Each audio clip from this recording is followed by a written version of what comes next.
नमस्कार सारे व्यूअर्स को। तो आज चर्चा करते हैं ज्ञानवापी मस्जिद पर। 22 जनवरी 2024 में राम मंदिर का उद्घाटन हुआ है और साथ ही साथ ज्ञानवापी मस्जिद के बारे में भी काफी सारी खबरें आ रही हैं। तो हिंदू और मुसलमानों के बीच में इस मंदिर पर काफी टाइम से कोर्ट में भी विवाद चल रहा है।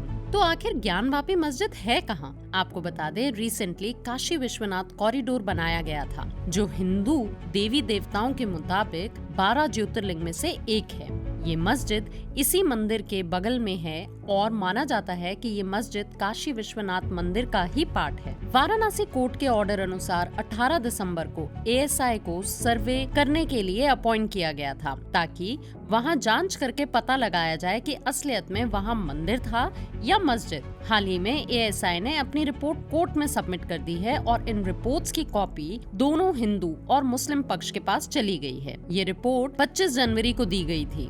तो इसके ऊपर सबसे पहला केस हुआ था 1991 में, जहां ज्ञानवापी मस्जिद में पूजा अर्चना करने के लिए इजाजत मांगी गई थी। इस पर एडवोकेट विजय शंकर का मानना था कि ज्ञानवापी मस्जिद पर ही असल में मंदिर है, और दूसरा कि ज्ञानवापी मस्जिद एक पार्ट है काशी विश्वनाथ का। इसके बाद 1998 में मुस्लिम साइड से भी केस फाइल किया गया इलाहाबाद कोर्ट में कि वे वाराणसी कोर्ट पर स्टे लगा दें, और हुआ भी ऐसा ही। और फिर 2019 में दोबारा से पिटिशन डाली गई, जिसके बाद 2022 में कोर्ट ने एएसआई को सर्वे कंडक्ट करने को कहा। तो एएसआई की रिपोर्ट में साफ साफ लिखा गया है कि 17 सेंचुरी के आसपास एक विशाल मंदिर होता था, जिसको उस समय डिस्ट्रॉय कर दिया गया था और उसके ऊपर ही मस्जिद बना दी गई थी। यही नहीं, एएसआई ने मसीरे आलमगिरी, जिस किताब को 1947 में रखा गया था जगन्नाथ सरकार के द्वारा, उसका भी रेफरेंस दिया गया है। इस किताब में औरंगजेब ने जितने भी मंदिर तोड़े थे और उनके ऊपर मस्जिद बनाई थी, उन सब के बारे में विशेष रूप से लिखा गया है। चलिए तो अब जानते हैं कि एएसआई ने वहाँ पर और क्या क्या देखा। तो सबसे पहले उनको एक शिवलिंग दिखा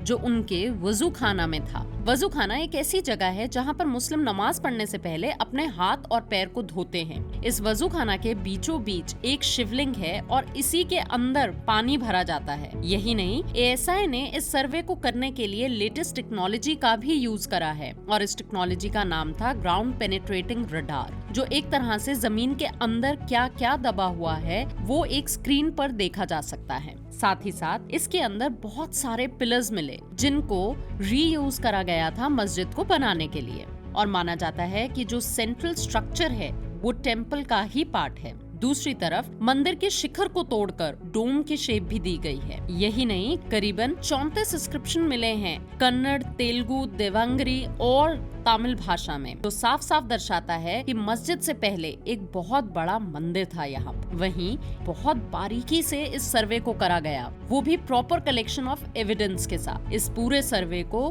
तकरीबन 3 महीने लग गए थे। एएसआई को एक स्टोरेज रूम मिला, बहुत सारे 17 सेंचुरी के अवशेष निकले हैं, पुरानी मूर्तियां निकली हैं, जिससे साफ पता लगा है कि यहाँ पर एक मंदिर था। और वहीं पर एएसआई का ये भी कहना है कि बहुत सारी चीजों को टैंपर भी किया गया है by the Muslim committee, so that ASI अपना सर्वे भी टाइम पर ना कर पाए।